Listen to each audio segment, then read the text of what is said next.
अच्छा BSM में।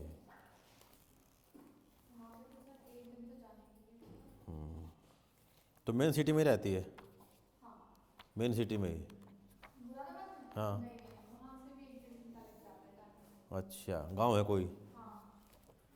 चलो।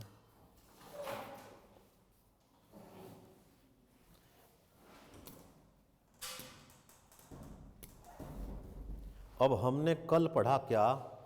टॉपिक इकोनॉमी में बहुत इंटरेस्टिंग है। अगर आप इकोनॉमी में थोड़ा सा भी इंटरेस्ट लेंगे तो आपको बड़ा मज़ा आएगा पढ़ने में। बस आप भूल कर भी किताब ना पढ़ते हो, किताब पढ़े और आप गए, क्योंकि उसके भाषा और चीज़ें ऐसी हैं, उसमें एग्जाम्पल बहुत कम होते हैं और वो आपको उलझा देती है। नहीं तो इकोनॉमी बहुत आसान है, इंटरेस्टिंग है ख़ास तौर से। आइए मैम। तो हमने कल पढ़ा बार्टर सिस्टम क्या था, मेटेलिक मनी के बारे में पढ़ने वाले थे और कुछ की पॉइंटों को साथ साथ लिखते हुए चलते रहेंगे। ठीक, कि बार्टर सिस्टम के साथ बहुत सारी दिक्कतें थी। ना तो व्यापार फल फूल रहा था, ना अपने सामान को ढंग से बेच रहे थे। ठीक, ऊपर से सामान को तोड़कर नहीं बेच पा रहे थे, उसके साथ ही दोहरा संयोग बनना बड़ा मुश्किल होता। बहुत परेशान होते तब जाके माल बिकता। बहुत दूर जाएंगे किसी मेले में अपना माल बेचने, किसी और जगह अपना माल बेचने, व्यापारी बेचारे परेशान फिरते और बदले में सामान के सामान मिलता। विकास की एक्सेट्रा की संभावना नहीं थी, इमरजेंसी नीड पूरी नहीं हो सकती थी। ऐसी बहुत सारी दिक्कतें थी। इन दिक्कतों का समाधान किसने कर दिया? जब दुनिया में आ गई क्या? मेटेलिक मनी, धात्विक मुद्रा। और धात्विक मुद्रा ने एक काम किया कि जो समस्या थी वो दूर होना शुरू। तो अब भारत में धात्विक मुद्रा कैसे कैसे स्टार्ट हुई, मेटेलिक मनी, कुछ की पॉइंट लिखो। India's first gold coin issued by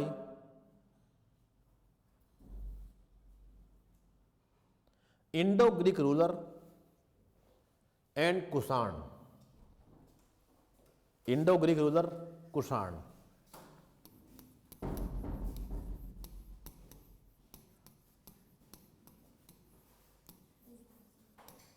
यानी भारत में पहली बार हिंद यवन शासकों ने जो कौन से लोग थे? कुषाण डायनेस्टी के। इन लोगों ने क्या शुरू किए थे? सोने के सिक्के, गोल्ड कॉइन, जिन्हें बहुत डेकोरेटिव फॉर्म में बहुत डेकोरेट किया। किसने? गुप्ता डायनेस्टी ने। यानी गुप्त साम्राज्य ने इन सिक्कों को बहुत सुंदर बना दिया, जिसमें से एक सिक्का बड़ा फेमस है। किसका? समुद्रगुप्त का, जिसमें वो क्या बजा रहा है? वीणा बजाते हुए समुद्रगुप्त का सिक्का है, जो आज भी अवेलेबल है। ठीक, आगे दिल्ली सल्तनत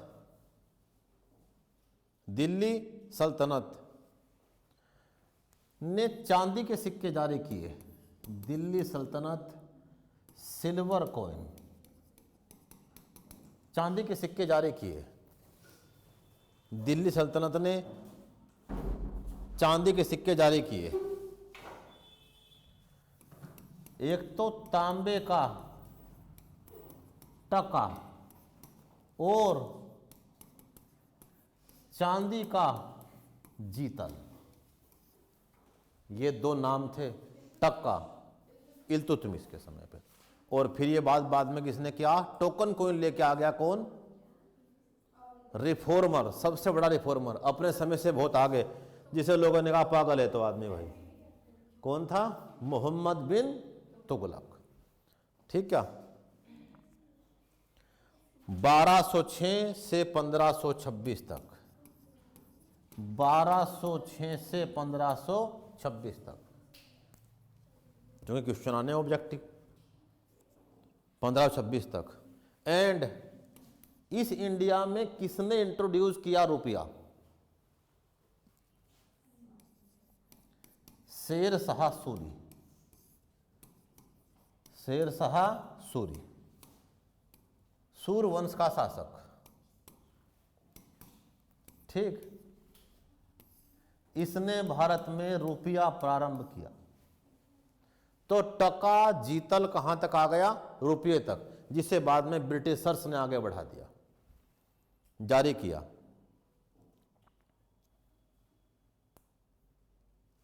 और इसके बाद अकबर ने सोने की मोहर जारी की। सोने की मोहरें जारी की। छोटी छोटी मोहर, जैसे सिक्के होते हैं कॉइन्स, ऐसी होती है मोहर। ठीक, जारी की। गुप्त साम्राज्य के समय के सिक्के 8 ग्राम के होते थे, यानी मापक था हर सिक्के का एक। कितने सिक्के तो कितने वजन। गुप्त डायनेस्टी कॉइन्स 8 ग्राम।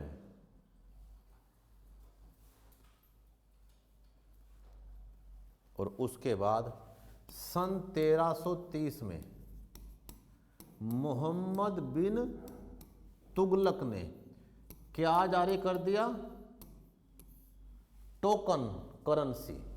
अब वो सिक्के भी नहीं कह रहा, लोग कपड़े पे लिख के दिए, तुम सिक्का मान लेना, इसे हमारी गारंटी है। तो इसके पास सोना है, मेरे पास है कपड़े पे लिखा हुआ सिक्का, कितने रुपये। तो ये क्या मुझे सोना दे देगी उसके बदले में? नहीं। तो लोगों ने अपना सोना तो कर लिया अपने अंडर में, और वो करेंसी हो गई कोलैप्स। किसी ने भी उसके बदले में लेन देन नहीं किया। तो ये चीज़ फेल हो गई। आज चल रही है ये चीज़, कागज़ पे लिख के मान रखा हमने। हम गोल्ड थोड़े मांग रहे हैं, कागज़ पे जो लिखा हुआ है उसे धातु मान रखा, उसे मुद्रा मान रखा है, उसी के साथ पूरा जीवन जी रहे हैं लोग। 1330 में मोहम्मद बिन तुगलक ने क्या जारी किए? टोकन सिक्के, टोकन कॉइन। टोकन कॉइन, प्रतीकात्मक सिक्के। यहीं से करेंसी की शुरुआत होती है, जो बाद में रुपया आदि तक पहुंचते हैं। Token coin, symbolical coin.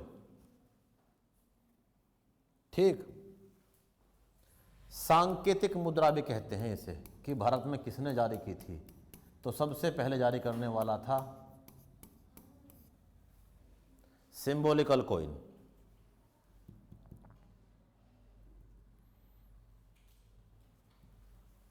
ठीक, जो क्या हो गया था पूरी तरह से, जो भी इसने काम किया वो था तो बड़ा अच्छा, लेकिन कोई भी इसे स्वीकार नहीं कर पाया और सब कोलैप्स कर गया। मोहम्मद बिन तुगलक, जिसके निर्णय अपने समय से आगे थे, लेकिन लोग समझने को तैयार नहीं थे। उसके बाद वो बात दिमाग में, इसने ये काम ठीक किया था। ऐसा क्यों किया था? ये तो हमने कुछ फैक्ट लिखे हैं। धात्विक मुद्रा लगातार चल रही थी, इसने बहुत सारी समस्याओं का हल कर दिया था। क्या समस्याएं थी वो? जी बिल्कुल, गुड मॉर्निंग। ऑनलाइन बढ़ जा, अपना घर बैठे आराम से पढ़ते रहो, है ना। क्या पता कोई यहाँ बैठा आदमी कोई रजाई के अंदर फर्स्ट क्लास, कि ठीक है सर बोलते रहो, हम तो सुन रहे आराम से।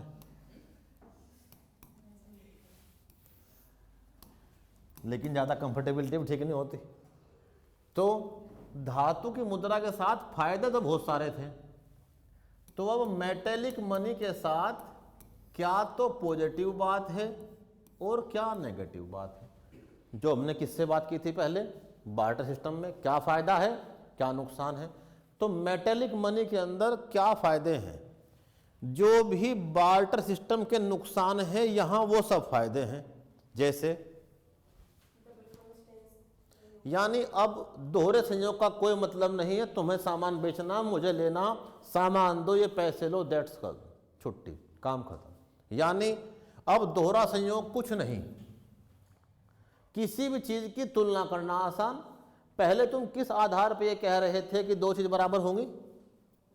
दाल, चावल, आलू, लौकी, कपड़ा, ऊन, किसी भी आधार पर में कोई तुलना, कोई बराबरी नहीं थी। लेकिन अब तुमने अपनी मेहनत, अपना समय, ये सब चीज़ लगाई हैं और तब अपने जीवन के खर्चे देख लिए हैं। और तुम उसी के हिसाब से अपनी फसलों के दाम तय कर रहे हो, आज भी, आज से पहले भी। तुमने कैसे कहा ये लौकी 2 रुपये की है, तुम्हारा समय कितना लगा, तुम्हारी लागत कितनी आई है, उसके आधार पर तय होता है, आज भी और आज से पहले भी। आज भी सरकार क्या निकालती है? सरकार निकालती है लागत आपकी। क्या बोलती है सरकार उसे? MSP, minimum support price. कि इतने लागत आई है, लगभग ये लगा है, इतना समय लगा है, आपकी इतनी मजदूरी लगी है, एटसेट्रा। तो उन लोगों ने उस समय के हिसाब से अपने हिसाब रख लगाए। तो अब कोई बात नहीं, किसी भी चीज़ की तुलना करना बड़ा आसान। किसकी तुलना करना आसान? कीमत की। प्राइस कंपैरिजन, ये 2 रुपये का है, 4 का है, सिक्के लो, बात खत्म हो गई। इसके अलावा व्यापार क्या हो गया है? सुगम। अब तो मुझे बेचना पड़ेगा, बहुत दिनों तक बैठना पड़ेगा, जिसको मेरा माल चाहिए वो कौन है, कौन आएगा, उसका माल क्या मुझे भी चाहिए, तो ये समस्याएं खत्म। व्यापार को गति मिली, अब व्यापार बढ़ रहा है। अब पूरे वर्ल्ड का व्यापारी वर्ल्ड में कहीं से आ जाए, अपना माल ले जाए, बेच जाए, सिक्के दे जाए, हम खुश हैं। दूसरा, सिक्कों पे राजा व मैट्री कुछ नहीं है। हर कोइन में होती है क्या? 2 चीजें। हर करेंसी में होती हैं 2 चीजें, ध्यान से सुनना बात को। एक होती है इंट्रिंसिक वैल्यू, इंट्रिंसिक वैल्यू, और एक होती है क्या? Face value. अभी एक गोल्ड कॉइन है, फॉर एग्जाम्पल, सोने का एक सिक्का है, और उस सोने के सिक्के पे हमने कुछ लिखा हुआ है, ठीक है? 1 2 4 5 6, जैसे आज हमारे पास कॉइन है गिलट के एटसेट्रा के, तो उस पर जो भी कुछ लिखा हुआ है, हमने लिखा हुआ है मान लिया 10 गोल्ड कॉइन पे, ठीक? तो अब इस गोल्ड कॉइन को जो इस पे लिखा हुआ है क्या कहते हैं? इसे उसकी फेस वैल्यू। और जो पता लगा अब इसे कोई ले नहीं रहा, अगर मैं इसे पिघला भी दूं तो क्या इसकी वैल्यू इसकी फेस वैल्यू से अधिक है?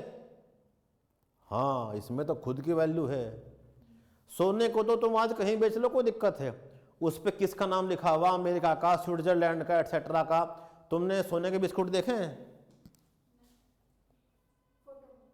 फोटो में देखे हैं। तो वो जो गोल्ड कॉइन होते हैं वे तो स्विस कॉइन है।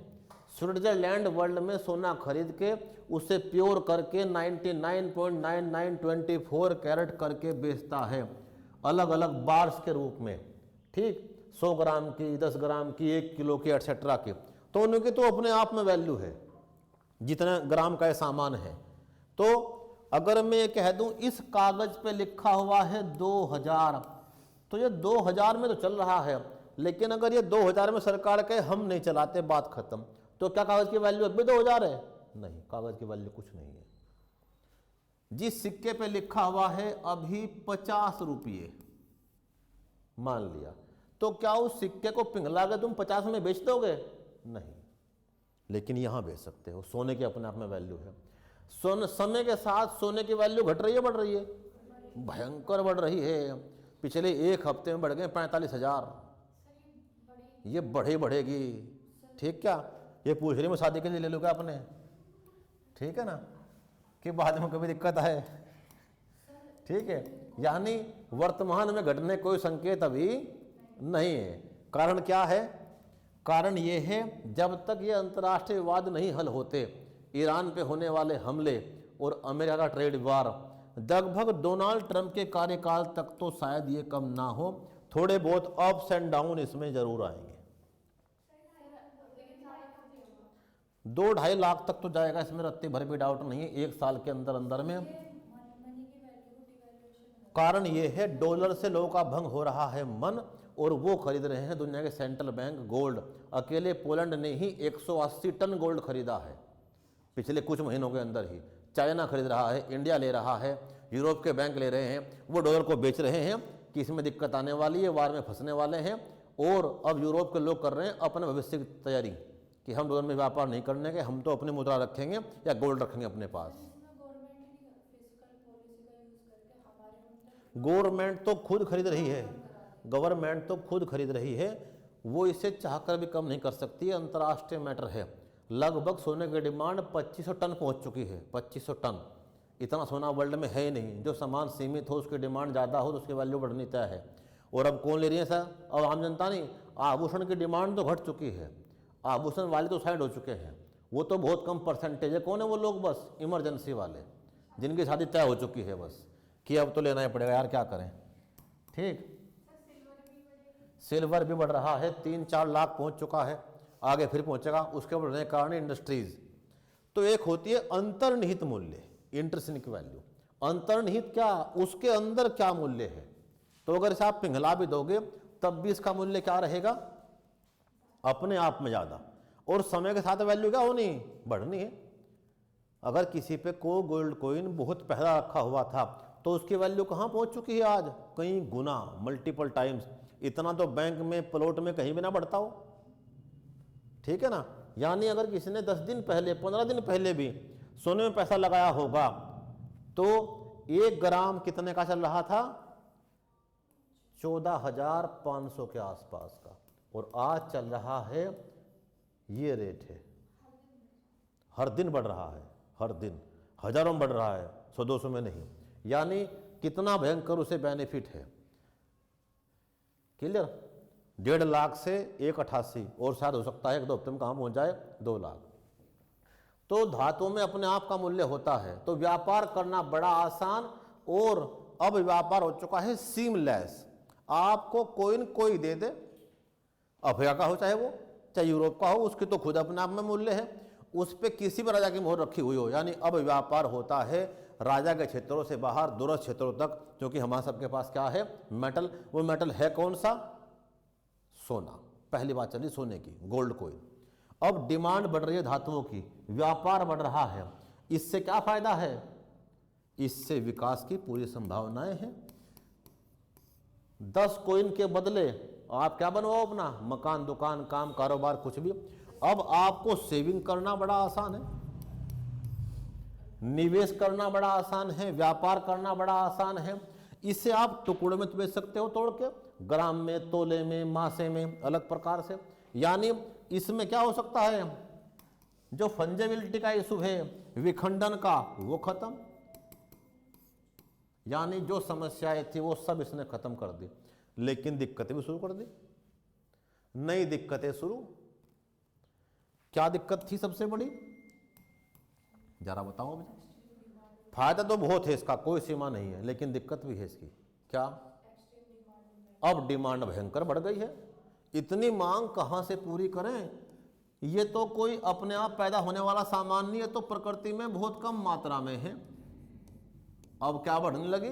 गोल्ड की डिमांड। जब गोल्ड की डिमांड बढ़ेगी तो लूट बढ़ेगी। ऐसे ऐसे लोग भविष्य में आएंगे, अब पास में आ चुके हैं, जिन लोगों ने कब्रें खोद दी। किस चक्कर में?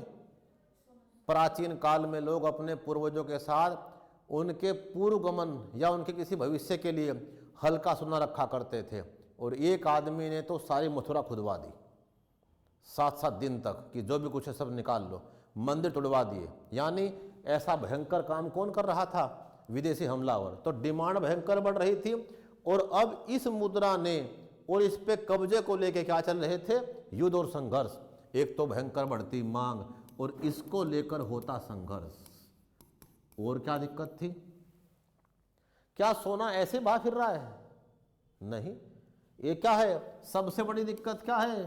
सीमित रूप से उपलब्ध है। इसके क्या हैं? Limited resources. कहां से लाओगे इतना सोना? जितना व्यापार बढ़ेगा सोने की डिमांड उतनी ही बढ़ेगी, और जितनी सोने की डिमांड बढ़ेगी उतनी क्या होनी उसके ऊपर? संघर्ष, राजनीति। क्योंकि भंडार क्या है? सीमित भंडार है, लिमिटेड रिसोर्स है इसके। तो फिर वही दिक्कत यार, इतने गोल्ड कॉइन कहां से लाएं? बढ़ती हुई डिमांड को कैसे पूरा करें? तो फिर लोग कोलैप्स हो गए। उन्होंने कहा भाई रुको, चलते हैं। दुनिया में एक आदमी का नाम पता नहीं आपने सुना कि नहीं सुना? कौन? दुनिया का प्राचीन काल का सबसे बड़ा राजा, जिसपे सबसे सोना था। और जब वो हज यात्रा पे गया तो 20 ऊंटों पे सोना भर कर लेकर गया, और 20 ऊंटों पे लदा हुआ सोना चला गया बांटता हुआ। इतना सोना था। दुनिया का रिचेस्ट पर्सन उस समय का। कहाँ का? माली का। आए तो माली बहुत गरीब देश है, भयंकर गरीब है। ठीक, कुछ नहीं माली के पास, लेकिन माली के पास एक समय क्या था?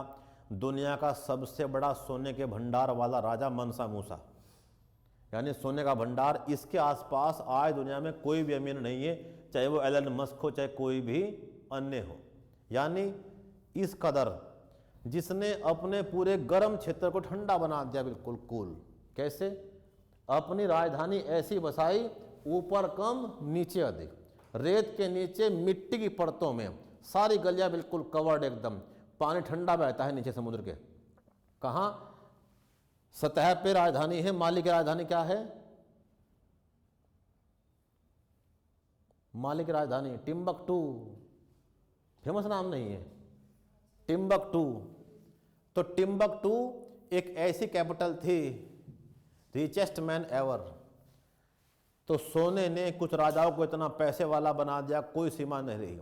धरती का सबसे रिचेस्ट आदमी, और इसने भयंकर सोना दान दिया पूरे वर्ल्ड में। और कहाँ? पूरे वर्ल्ड के अंदर इसका साम्राज्य फैला हुआ था। कहाँ तक? अफ्रीका के हिस्से में। और भयंकर सोना बांटता था। कहाँ चला गया? Mecca Medina. 20 ऊँटों पे सोना बांटता हुआ। तो एक समय सोना क्या था, वो कुछ ही आदमियों के पास था, भंडार सीमित थे, उसकी व्यापार में बहुत ज़रूरत थी। तो लोगों ने इसके क्या निकाल लिए? इसका समस्या का हल निकला पहली बार क्या? जब दुनिया में चांदी की खोज हुई। और वो खोज कैसे हुई?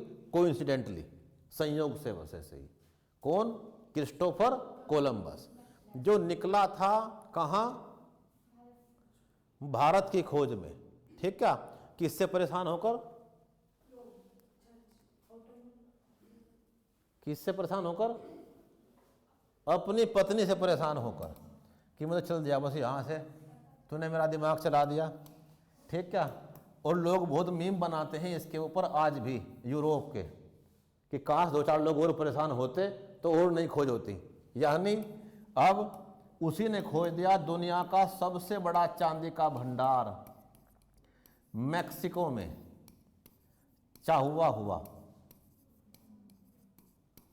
दुनिया का चांदी का सबसे बड़ा भंडार वर्ल्ड का, आज भी 2026 में भी मैक्सिको के रेगिस्तान में चाहुआ हुआ। तो अब लोगों ने सोने को रिप्लेस कर दिया, किससे? चांदी से। और यूरोप के लोग गोल्ड के स्थान पर शुरू करते हैं सिल्वर कॉइन। और यही सिल्वर कॉइन कहाँ आते हैं? भारत तक। और कब आते हैं? ये रहे चांदी के कॉइन। क्या नाम रखा इसका भारत में? जीतल। तो जब यूरोप में चल रहे हैं, हमारा उनका व्यापार है, कहाँ से? सिल्क रूट से। तो कोई बात नहीं, ये सिक्के हम भी चलाएंगे। सिल्क रूट बंद कब हुआ है? सिल्क रूट बंद हुआ है 1453 में। और ये कब की बात लिखी हुई है? 1206 के बाद की, 1300 कुछ की बात है ये। तो चांदी का जीतल हमारे पास भी चल पड़ा। तो सोने उसने कर दिया रिप्लेस। लेकिन धातु तो तुम कोई भी ले लो, सब में सेम समस्या है। कल क्या दिक्कत आएगी? चांदी की दिक्कत। इसके रिसोर्स भी कैसे हैं? सीमित। यानी मेटेलिक मनी ने दुनिया भर के फायदे किए, लेकिन एक समस्या क्या खड़ी कर दी कि संसाधन सीमित हैं। इसको लेकर संघर्ष होंगे, युद्ध होंगे, और यह व्यापार की बढ़ती हुई नीड को पूरा नहीं कर सकती। तो इसके स्थान पे अब लोगों ने क्या शुरू कर दिया? Token currency. क्या शुरू कर दी? Token currency. यानी मेटेलिक मनी आई, पहले क्या आई? गोल्ड आई, सिल्वर आई, और फिर क्या आई? फिर दुनिया में आए सांकेतिक सिक्के, जिसका नाम हमने थोड़ी देर पहले पढ़ा अभी। किसके? मोहम्मद बिन तुगलक के। ठीक। यानी अब टोकन करेंसी आ गई है। बस हम तो कागज पे लिख के, चमड़े पे लिख के कह देंगे, चमड़े कोई दिक्कत नहीं है। ऐसे बहुत सारे सामान हैं। सांकेतिक मुद्रा आनी शुरू हो गई। जो सांकेतिक मुद्रा थी, शुरुआत भारत में करने वाला था मोहम्मद बिन तुगलक। और यही सांकेतिक मुद्रा आहिस्ता आहिस्ता कहां पहुंच जाती है? रुपये की फॉर्म में। शेर शाह सूरी तक आते आते अकबर ने बनाई मोहरे, और वो सब किस में कन्वर्ट हो गए बाद में आके? रुपये में। और रुपया कैसा है? एक टोकन करेंसी। आपको हमने लिख के दिया है 20, तो 20 ही मान लिया आपने। और अब किस प्रकार से, ये दो नाम सुनो जा, और फिर चलते हैं पेपर करेंसी। धातुओं की बढ़ती हुई डिमांड एक समस्या खड़ी कर रही थी, और व्यापार की बढ़ती हुई नीड्स को पूरा नहीं कर पा रही थी। इसके ऊपर राजनीति और संघर्ष थे, भंडार सीमित थे, तो लोग आगे बढ़े इस समस्या के हल से। तो क्या लेके आए? Token currency. भारत में तो ये कोलैप्स कर गई, लेकिन चीन से चल पड़ी और पूरे व्यापार का हिस्सा बनना शुरू हो गई आहिस्ता आहिस्ता। किसे कहते हैं फिएट करेंसी, किसे कहते हैं लीगल टेंडर मनी। अगर किसी सांकेतिक मुद्रा को, सुना ध्यान से बात जरा, क्या वर्ड लिखा? फिएट मनी,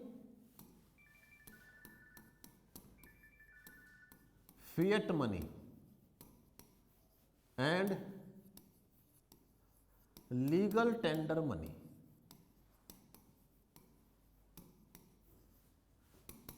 फिएट मनी और लीगल टेंडर मनी। विधि ग्राह्य मुद्रा, विधि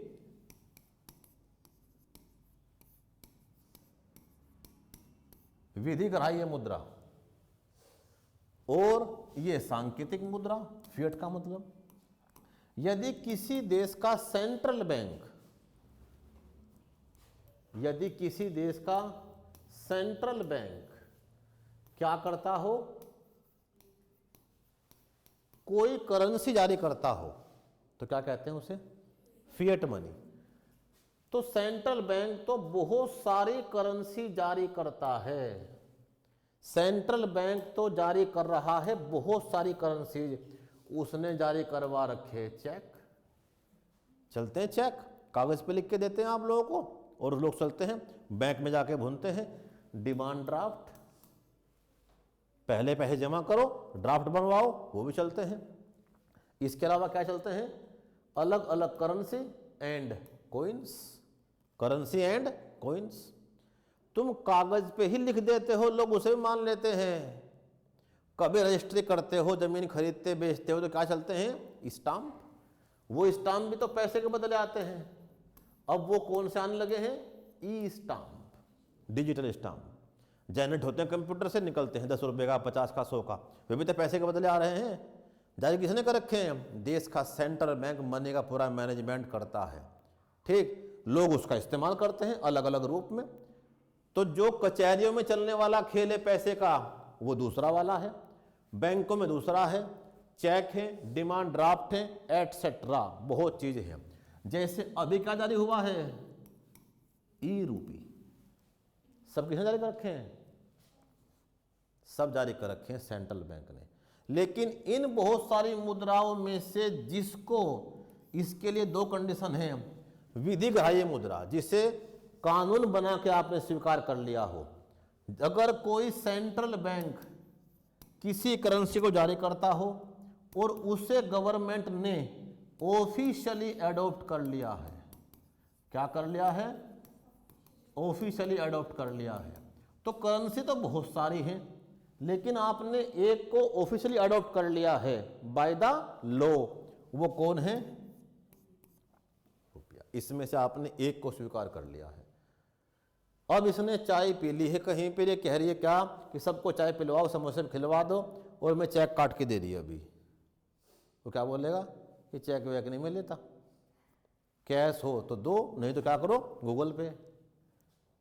उसने मानने से मना कर दिया। लेकिन अगर ये कैश ले रही होती, वो ये कैश ही देती उसे, तब वो मना नहीं कर सकता। इस मुद्रा के लेन देन को कोई कभी मना कर नहीं सकता। ऐसा करना क्या होगा? क्राइम, उस कानून का उल्लंघन। तो जिसे सरकार स्वीकार कर ले, उसमें समस्त प्रकार के लेन देन क्या होंगे? वैलिड, और कोई उसके लेन देन को मना नहीं कर सकता किसी भी फॉर्म में। अगर तुमने 50 पैसे का सिक्का भी कहीं दिया है और कोई कहता है मैं स्वीकार नहीं करता, तो वो क्राइम है, उसके खिलाफ केस हो सकता है, केस हो जाए। यानी जारी करता हो सेंट्रल बैंक। सेंट्रल बैंक तो बहुत सारे सामान जारी कर रहा है, लेकिन सरकार सबको ऑफिशियली एडॉप्ट नहीं कर रही है। वो प्रचलन में तो हैं, सर्कुलेशन में तो हैं, लेकिन हर कोई स्वीकार कर ले, ये उसकी इच्छा के ऊपर है। जहां मैंडेटरी है वहां करना पड़ेगा, और जहां मैंडेटरी नहीं है वहां स्वीकार करने वाला की इच्छा है, वो स्वीकार करे ना करे। इसके पास डॉलर है और इसने अभी चाय पी है और मुझे क्या दे दिया है? डॉलर। तो मेरी इच्छा है मैं रख लूं, मेरी इच्छा है क्या कर लूं? रख लूं या मना कर दूं। इसे भी कौन कर रहा है चेंज? डॉलर टू रूपी, सेंट्रल बैंक करवा रहा है पूरे कंट्री के अंदर ये काम। तो वो तो बहुत कुछ करवा रहा है, लेकिन किसी सरकार अडॉप्ट करती है, इसे कहते हैं legal tender money, legal tender money. तो यूएसए की वो कौन है? डॉलर। जापान की वो कौन है? येन। चीन की वो कौन है? युआन। ठीक। और पाउंड किसकी? स्टर्लिंग पाउंड, ब्रिटेन की। तो हर कंट्री की अपनी करेंसी है जिसे वो करते हैं ऑफिशियली एडॉप्ट। क्या बोलते हैं उसे? Legal tender money. अब टोकन कॉइन चले और कुछ देशों ने स्वीकार कर लिए, वो क्या बन गए वहां पर? विधिग्राह्य मुद्रा। अब आती है क्या? वो विधिग्राह्य मुद्रा या कागजी मनी, पेपर करेंसी। तो अब पहले तो ये किस रूप में थी? चांदी, पीतल और फिर क्या? मिक्स धातुएं, और फिर क्या आने लगे? चमड़े और कागज के नोट। और ये कागज की जो करेंसी है सबसे पहली बार जहां से स्टार्ट हुई वो कौन सा देश था? चाइना। अब वहां कागज पे लिख के ही लोगों ने स्वीकार कर लिया, हाँ ठीक है ये मुद्रा है और हम इससे लेन देन करेंगे। यानी अब दुनिया में क्या चल पड़ी? Paper currency, paper currency. अब ये पेपर करेंसी छापे कैसे हैं? अब किसकी बात आई? अब है बात पेपर करेंसी। तो कैसे हम बार्टर सिस्टम में आए, उसके बाद मेटेलिक मनी में आए, उसके बाद कहां आए? टोकन मनी में आए। और टोकन मनी का ही फॉर्म बदल गया कागज के रूप में। और ये स्टार्ट कहां से हुआ है? चाइना से। और अब तुम किस बिहाफ पे नोट छापोगे? अब टॉपिक है मोस्ट इंपोर्टेंट, यानी आने की पूरी संभावना है। तो नोट छापेगा कौन? पहली बात तो ये। फिर प्रिंटिंग कौन करेगा? अब पहले पहले एक बैंक बना, उसे ये काम दे दिया कि नोट तुम्हें छापना बस और तुम्हें जारी कर देना। तो बैंक ही नोट छापता है, बैंक ही जारी करता है, कोई कंट्रोल नहीं है। बैंक का नाम है कौन? State bank. पहले ये काम करता था। बहुत लंबे टाइम तक पाकिस्तान और भारत सरकार नोट कौन छाप रहा था? State bank. फिर पता लगा ये काम तो किसी से करवाना चाहिए, सरकार के कंट्रोल में होना चाहिए सब कुछ मामला। तो फिर क्या बनने लगे वर्ल्ड में? Central bank. यानी दुनिया भर के सेंट्रल बैंक बने हैं फर्स्ट वर्ल्ड वार से लेके सेकंड वर्ल्ड वार के बीच में। किसी का नाम ले लो जिसका मन करता हो। यानी प्रिंटिंग प्रेस। और ये प्रिंटिंग कौन करेगा नोट्स की? ये करेंगे सेंट्रल बैंक। तो पूरे वर्ल्ड में अब नोट छापना, उन्हें कंट्रोल करने का काम कौन करते हैं? केंद्रीय बैंक। जो केंद्रीय बैंक हैं ये हर देश के अपने हैं, अपने की हम बात करते हैं और ये देखते हैं दुनिया के हर देश का बैंक किस प्रकार से नोट जारी कर रहा था। तो अब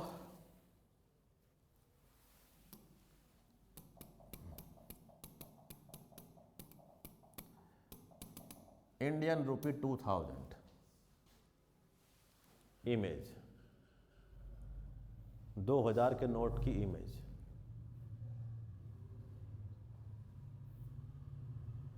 ठीक, तुम सबने देख रखी है, लेकिन इसमें एक खास चीज है नोट में। क्या है? साफ हो जाए तो, मैं धारक को 2000 रुपये अदा करने का वचन देता हूं। यह है इस नोट की कहानी। क्या देता हूं मैं? वचन। धारक मतलब क्या? जो इसे धारण करेगा।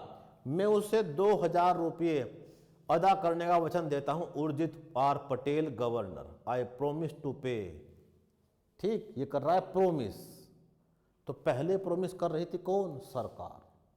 और बाद में प्रोमिस कौन करने लगा? तुम मेरे कहने पे ही तो कागजों को नोट मान बैठे हो। ये सबसे बड़ी करेंसी है।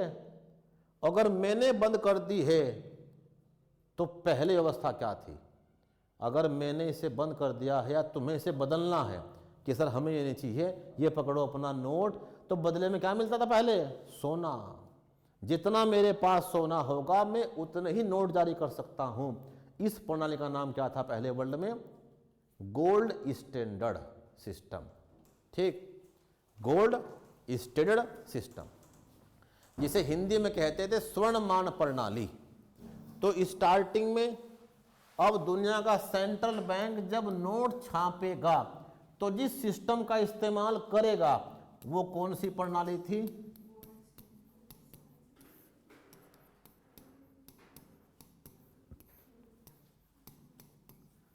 Gold standard system. अब सुनते रहना ध्यान से।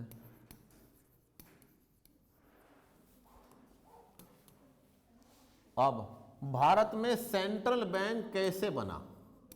कैसे बना? 2-4 बात नोट करो। 1927 में एक कमेटी बनी, ठीक।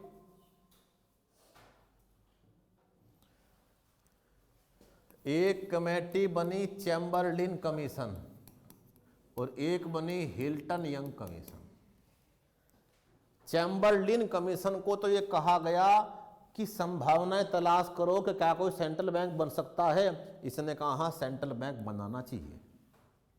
और फिर इस कमेटी ने कहा कैसे कैसे बनाओ सेंट्रल बैंक, हम तो खाली हो चुके बिल्कुल, वर्ल्ड में आ रखी मंदी।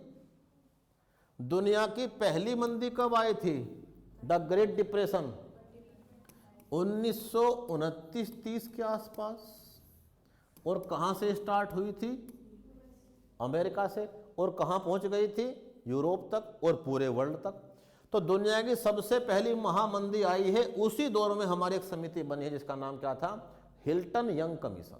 और हिल्टन यंग कमीशन ने ही भारत में एक केंद्रीय बैंक बनाने की सिफारिश की थी, recommendation to establish a central bank in India. और कौन सा बैंक बना था? ठीक है, इसी दौर में बना था एक bank, reserve bank of India. किससे? आरबीआई एक्ट 1934 से। आरबीआई एक्ट 1934 से। और कब बना था? 1 अप्रैल 1935। 1 अप्रैल 1935। अब हमें पढ़ना है अलग से बातचीत इसकी तो पूरी, अभी तो हम खाली इतनी बात पढ़ रहे हैं। तो जब इस दौर में इतनी महामंदी है तो एक बैंक बनाना, क्या इसके लिए क्या चाहिए? पैसे। तो आरबीआई का जो प्राइमरी कैपिटल था वो कितना था? कितना था? 2 जीरो इसने फालतू लगा दी, ठीक। क्या कितना भयंकर झूठ बोली? 5 का 500 ठीक है।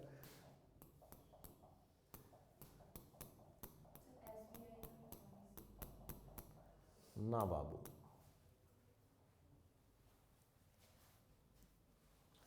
अब इतने पैसे किसके पास नहीं थे? इतने पैसे नहीं थे ब्रिटेन सरकार के पास। उसने कहा हम तो क्या करेंगे, तो ठीक है, कुछ प्राइवेट आदमी से पैसे उधार ले लेते हैं और इसमें बना लेते हैं पार्टनर। इस कमाई का कुछ हिस्सा उससे भी देंगे जो सेंट्रल बैंक कमाएगा। तो उस करोड़ रुपए में से 5 करोड़ में से बहुत सारे लोग क्या आ गए? साथ में। और तब जाके एक बैंक खुला, कौन सा? भारतीय रिजर्व बैंक।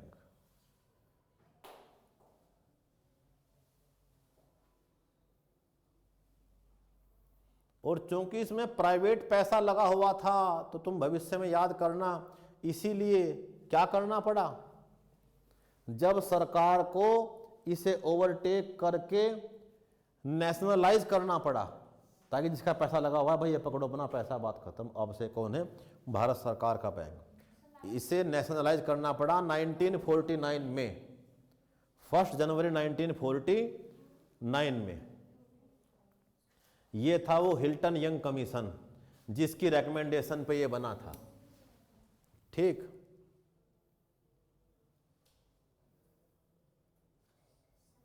और इसने एक नया सिस्टम एडॉप्ट कर लिया था। क्या सिस्टम था वो? Gold standard. दुनिया भर के लोग इसी का इस्तेमाल कर रहे थे, हमने भी इसी का इस्तेमाल कर लिया था।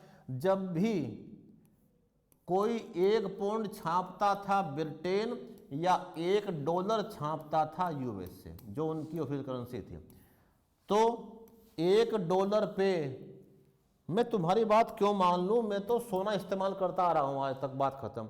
तुम अब कागज पे लिख के कह रहे हो मुझे ये बात, तो मैं तब मानूंगा कि जिस दिन तुम्हारी ये करेंसी मैं तुम्हें वापस करूंगा तो बदले में तुम मुझे क्या दोगे, मेरा उतना ही सोना। ठीक, तो 1 पाउंड के लिए 73 ग्राम गोल्ड मिलता था। ब्रिटेन सरकार अपने पास 73 ग्राम सोना रख के तब 1 पाउंड जारी करती थी। तो पाउंड बैक्ड बाय गोल्ड, हर मुद्रा किससे बैक हो रही थी, गोल्ड से। और ये गोल्ड कौन कर रहा था रिजर्व, सेंट्रल बैंक। ठीक, और ये कितना रख रहे थे, 14 ग्राम। इनके पास बड़े भंडार थे, इन्होंने कहा हम तो गारंटी दे रहे हैं, जितना अधिक गोल्ड उतना बड़ा विश्वास दुनिया भर में। किसी के पास भी पाउंड हो, लाओ हमें दो, अपना गोल्ड लेके जाओ, इसे कहते हैं विश्वास। तो तुम क्या मान लोगे कि कोई बात नहीं, ये तो बहुत बढ़िया बात है, मैं गोल्ड लिए फिरता, कोई मुझे लूट लेता, मेरा कागज कौन लूट लेगा, कोई भी नहीं। यानी अर्थात इसको बैक कर रहे थे देश, और क्या लग रहे थे बैक हैंड में, गोल्ड। यहीं से क्या स्टार्ट हुआ, इसे एक नाम दिया गया। क्या नाम दिया गया, it is called PRS system. क्या कहते थे इसे, PRS सिस्टम, प्रोपोर्शनल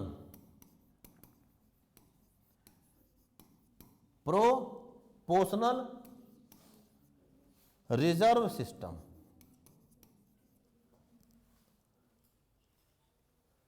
आनुपातिक प्रतिनिधित्व सिस्टम। क्या है ये, अब जितना भी तुम करेंसी जारी करोगे, तो हमने शुरू में ये कहा जब हमारा सेंट्रल बैंक बन गया, कब तक के लिए, 1935 से 1956 तक भारत में यही चला। हम भी सोना रखते, जितना हमारे भंडार में सोना होगा उसी रेशियो में हम नोट छाप के जारी कर सकते हैं। ठीक, दुनिया भर के कंट्री ये कर रहे थे। अब जिसे भी तुलना करनी हो अपनी करेंसी की कर ले। तो तुम बताओ, जब तुम 1 रुपया जारी करोगे तो इंडिया अपना 1 रुपया जारी करने के लिए कितना रखेगा वहां पे, क्या, सोना। तो पता लगा भाई हमारा तो बहुत कम ही है, हम तो 5 ग्राम का जुगाड़ कर सकते हैं तुम्हारे लिए बस। लेकिन 5 ग्राम की भी तो वैल्यू होगी, ठीक है ना, कागज की तो वैल्यू नहीं है। ये तो पता नहीं कब घुल जाए, सड़ जाए, क्या हो जाए। फटा पुराना भी हमारे पास ले आना, तब भी मान लेंगे आपकी बात। और वचन देते हैं, झूठ नहीं बोलते। क्या तुम्हें दिखाया मैंने बता, अभी मिल रहा है तुम्हें वचन, कौन दे रहा है वचन, RBI। कैसे, बाकायदा करेंसी छाप कर। यानी क्या, ये रहा वचन, हम तो लिख के दे रहे हैं पहले कि मैं धारक को इतने रुपये अदा करने का वचन देता हूं, जितने रुपये लाओगे इसी के रेशियो में तुम्हें गोल्ड दे दूंगा। ये बात कौन कह रहा था, सरकार। उसके विश्वास पे हमने क्या मान ली, सांकेतिक मुद्रा को ही सब कुछ मान लिया। ठीक, तो लोगों ने स्वीकार कर लिया। और ये क्या था, ये थी स्वर्ण मान प्रणाली जो पूरे वर्ल्ड में चल रही थी। इसमें किसी भी करेंसी की तुलना करना बड़ा आसान था। जैसे अब तुलना कर लो, तुम्हारा 1 रुपया कितने के बराबर होगा, लगभग 3 के। इसका 1 रुपया, तुम्हारा 3 रुपये। यहां तुलना करो, 1 पाउंड कितने के बराबर होगा, $5 के। सारी तुलना किस पे चल रही है, गोल्ड पे। आज 2026 में भी वर्ल्ड की हर करेंसी आपस में एक्सचेंज होती है on the basis of gold standard. क्या कहा, आज भी 2026 में इसमें कोई परिवर्तन नहीं आया है। दुनिया में कोई भी करेंसी एक्सचेंज होगी तो उसकी एक्सचेंज वैल्यू कैसे निकालोगे, गोल्ड से। यानी कितना, 1 औंस गोल्ड तुम्हारे पैसे में कितना आता है और हमारे पैसे में कितना आता है। अब तुलना कर लो उसकी आपस में। तो तब से लेके और आज 2026 तक दुनिया का हर करेंसी एक्सचेंज जिस पे चलता है वो कौन है, गोल्ड स्टैंडर्ड। तो गोल्ड कोई मजाक खेल नहीं है। अब वो ग्राम तो खत्म हो गया, मुझे आगे पहुंचने दो। हमें तुम्हारा तकड़ा पकड़ बनाना, हमारा नाम सरकार है, हम कुछ भी नहीं रखने के जेब में। फिर अभी तो रखे हुए 5, पहले ये गारंटी सरकार दे रही थी और अब ये गारंटी कौन दे रहा है? जिसके उस पे साइन है। और किसके साइन है उस पे? गवर्नर के। अब ये गारंटी गवर्नर दे रहा है। अब सिस्टम क्या है यहां तक ठीक। इसके ब्रैकेट में एक बात लिख लो, एक समस्या आ गई सिस्टम में बहुत बड़ी। क्या समस्या थी? समस्या ये थी सिस्टम के अंदर, जितनी व्यापार की डिमांड बढ़ेगी, मनी की नीड्स बढ़ेगी, उतना ही गोल्ड फिर हमें चाहिए। इतना गोल्ड कहां से लाएंगे यार? तनख्वाहें बांटनी है, विकास करवाने हैं, इन्वेस्टमेंट करने हैं, व्यापार करने हैं। जितना नोट छपेगा उतना ही क्या चाहिए हमारे पास? गोल्ड। इतना गोल्ड कहां से लाएं? सेम समस्या मेटेलिक मनी वाली, वही समस्या दोबारा फिर शुरू कि गोल्ड सीमित है तो अब कुछ करो इसमें। इस सिस्टम के तहत जो पीआरएस था, भारत में 40% गोल्ड रखते थे। जितनी करेंसी जारी करेंगे उसका 100 तो हम रख नहीं पा रहे थे, इतना गोल्ड हमारे पास नहीं है। अगर हमने 100 रुपये जारी किए हैं तो उनका 40% वैल्यू का गोल्ड, इनका गोल्ड जितना भी बैठता हो उसका 40% अपने भंडार में रखेंगे, 40%, ठीक, और रुपए जारी करेंगे।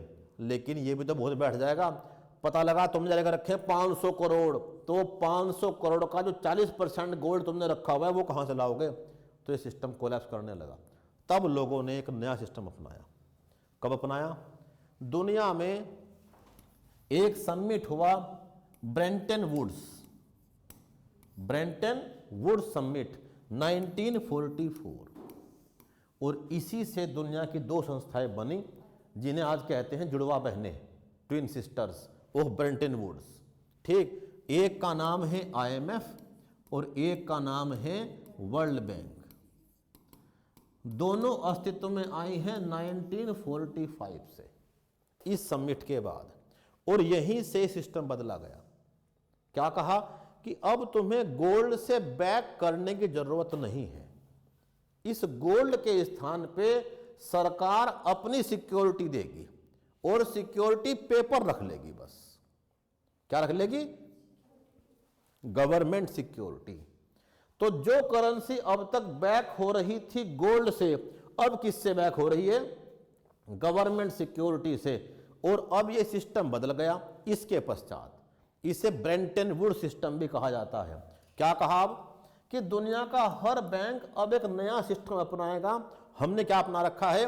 MRS, minimum reserve system. Minimum reserve system आज भारत में कब से? 6 अक्टूबर 1956 से क्या चल रहा है? Minimum reserve system, MRS। क्या सिस्टम है ये? इस सिस्टम के तहत आज भारत की RBI को तब से लेकर आज तक गोल्ड से करेंसी को बैक नहीं करना। क्या होगा? अब भारत को एक न्यूनतम निधि पद्धति अपनानी होगी। न्यूनतम निधि पद्धति, ये इसका हिंदी में नाम है, MRS। और इस MRS के तहत क्या करना होगा? सरकार अपने पास 200 करोड़ रुपए को मेंटेन करेगी हमेशा, हर समय, एनी टाइम। और ये 200 करोड़ भी कैसे होंगे? कितने %? 200 करोड़ कैसे? कितना?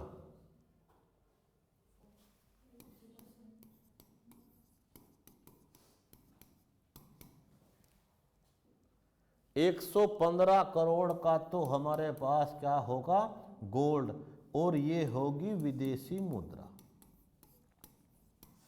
इतना रखो और जितना मन करे नोट छाप लो, कोई दिक्कत नहीं, अब समस्या खत्म। इतनी बात में कोई डाउट हो तो पूछ लो। 115 करोड़ का तो गोल्ड और 85 करोड़ की विदेशी मुद्रा। अब जितना चाहे आप गोल्ड छाप सकते हो, कोई दिक्कत वाली बात ही नहीं।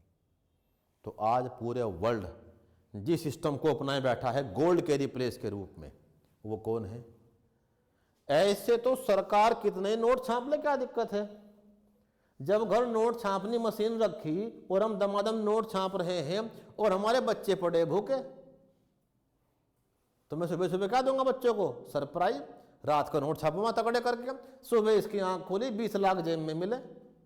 अब सुबह सुबह ये परेशान, यार शाम तक फूकने 20 लाख, कल फिर देख मम्मी 20 लाख। तो क्या अब ये क्या करेगी सुबह उठते ही, क्या करेगी सुबह उठते ही जब जेब में इसके 20 लाख है।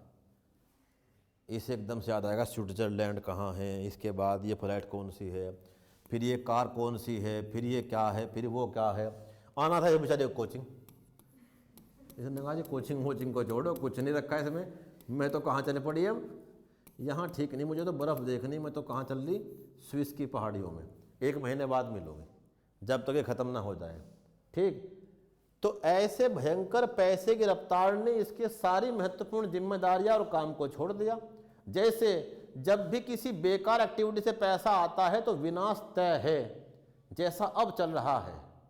गाइस ये कुत्ता, ये मेरा बिल्ली, मैंने खाना खा लिया, अब इसमें नमक गिरेंगे, अब इसमें फलाना गिरेंगे, क्या चल रहा है सुबह से शाम तक ये, ऐसी मूर्खता से पैसा आ रहा है पैसा।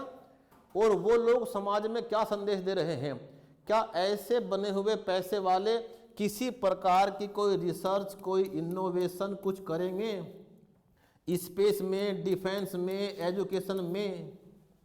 लेकिन वो सोसाइटी को जहां लेके जा रहे हैं वो खतरनाक अंधकार का रास्ता है। उन्हें देख देख के 1000 ने कैमरे और उठा लिए, ठीक है, उनमें लड़कियां भी हैं और लड़के भी हैं, और उन्होंने नया ही खेल शुरू कर दिया कि तुम ये करोगे तो हम ये करेंगे, हिम्मत है तो करके दिखाओ। तो अब ये क्या मामला है, इससे सोसाइटी के अंदर करोड़ों आदमी क्या वेस्ट कर रहे हैं, अपने जीवन का सबसे मूल्यवान रिसोर्स जिसका नाम है क्या, टाइम। इसीलिए बहुत से कंट्री ने तो अपने यूथ की सोशल मीडिया पे बैन लगा दिया, उसमें ऑस्ट्रेलिया है, न्यूजीलैंड है, चाइना में स्कूलों के अंदर बैन हो चुका है। 14 वर्ष से एक्स्ट्रा के बच्चे को ऐप खुलने के ही नहीं, सब कुछ बैन होता जा रहा है। कारण क्या है कि आपका समय रिसर्च, इनोवेशन, कंट्री डेवलपमेंट, इन सब के लिए हो, आप कहाँ घुस गए कुत्ते बिल्ली के अंदर। तो हम ऐसा कुछ कंट्रोल कर नहीं पा रहे। अभी आर्थिक समीक्षा भारत सरकार ने जारी की है कल ही, 29 जनवरी 2026 को, और क्या कहा कि बहुत जल्दी ही सोशल मीडिया कंट्रोल करनी पड़ेगी, नहीं तो जो हमारा यूथ और बच्चे हैं वो क्या हो जाएंगे, दिक्कत में। ठीक, यानी क्या, अब जिन कागजों को तुम सब कुछ माने बैठे थे और सरकार के विश्वास पे चला रहे थे, और उन्हें कौन कर रहा था बैक, गोल्ड, वो गोल्ड गया। सरकार ने तो कह दिया कि हम तो अपने पास क्या रखेंगे, केवल 200 करोड़, और 200 करोड़ रख के क्या करेंगे, 115 करोड़ तो गोल्ड, इतना मिनिमम रिजर्व मेंटेन करना है बस, उसके बाद कितने ही नोट छाप दो। तो फिर नोट छापने के लिए अब गोल्ड बैक नहीं है, सरकार छापे बैठी है। 2026 में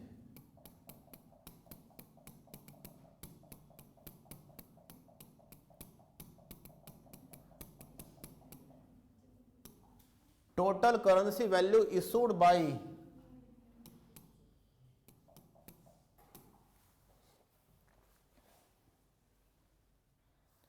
कितनी सर्कुलेशन में करेंसी है,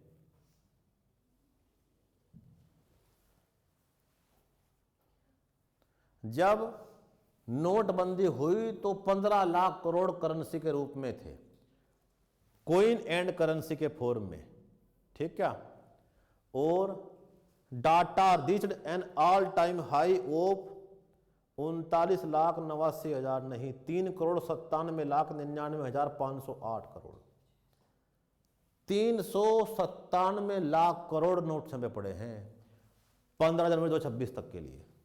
इतना भयंकर करेंसी प्रिंटिंग कर रखी किसने, उससे कितना लाभ होता होगा जो कागज पे लिख के बोल देता हो लो 2000। तो रिजर्व बैंक का जो बेनिफिट है वो भयंकर है, कई लाख करोड़ कमाता है कौन, रिजर्व बैंक, हमारा नहीं, दुनिया का हर रिजर्व बैंक। और ये किसका पैसा है, सरकार का। कई लाख करोड़ कागज पे लिख के कह दिया ये 1000 का, ये 500 का, तुमने हमने मान लिया, और कल को उसे हम बदलने जाएंगे तो गोल्ड नहीं मिलने का। अब तो क्या कह रहा है वो, इतने ही वैल्यू के दूसरे नोट दूंगा। क्या कहा उसने, अब नहीं मैं गोल्ड देने का, अब तो मैं कह रहा हूं मैं धारक को 2000 रुपये अदा करने का वचन देता हूं। जब मैं इसे बंद करूंगा, 1500 बंद किए उस नोटबंदी में, तो उतनी ही वैल्यू के दूसरे नोट दिए तुम्हें। ये नहीं कहा कि लो उसके बदले में गोल्ड ले जाओ, वो गोल्ड सिस्टम खत्म। तो कितनी मजबूत प्रणाली थी, लेकिन उसकी समस्या क्या थी? समस्या थी इतना गोल्ड कहाँ से लाएं। और अब सेंट्रल बैंक क्या कर दिया हमने? फ्री। क्या करने के लिए? नोट प्रिंटिंग के लिए। और कितने नोट छाप दिए? All time high, data reached and all time high 397 lakh crore, 98 बैठ रहा है लगभग, 99 है, 398 लाख करोड़। ठीक, इकाई, दहाई, सैकड़ा, हजार, 10,000, लाख, 10 लाख, करोड़, 3,97,99,508 इतने वैल्यू के। ठीक, जो पहले केवल 15 लाख करोड़ थे, अब वो कहाँ पहुंच चुके हैं? लगभग 4 करोड़। इतने लाख करोड़ का मामला है और कितने भयंकर नोट छप रहे हैं। ठीक, करेंसी इन सर्कुलेशन, कितने मूल्य करेंसी सर्कुलेशन में है?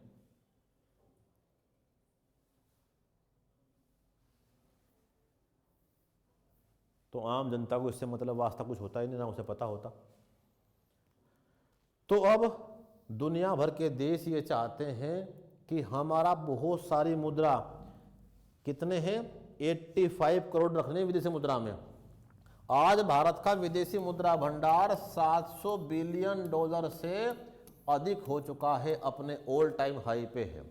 इसमें जो फॉरेन करेंसी एसेट हैं, FCA, विदेशी मुद्रा भंडार, उसको हम डॉलर बेच बेच के क्या कह रहे हैं कि भाई इसे तो कन्वर्ट करेंगे गोल्ड में। दुनिया का हर सेंट्रल बैंक यही काम कर रहा है कि हमें इसमें पैसा क्यों रखना, इसमें रखेंगे जो सेफ मनी है बिल्कुल एकदम।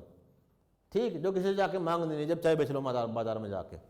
तो ये था दुनिया का अब तक का चलने वाला सिस्टम। उम्मीद है आपके दिमाग में यह कहानी क्लिक कर गई होगी। मिलते हैं सोमवार को।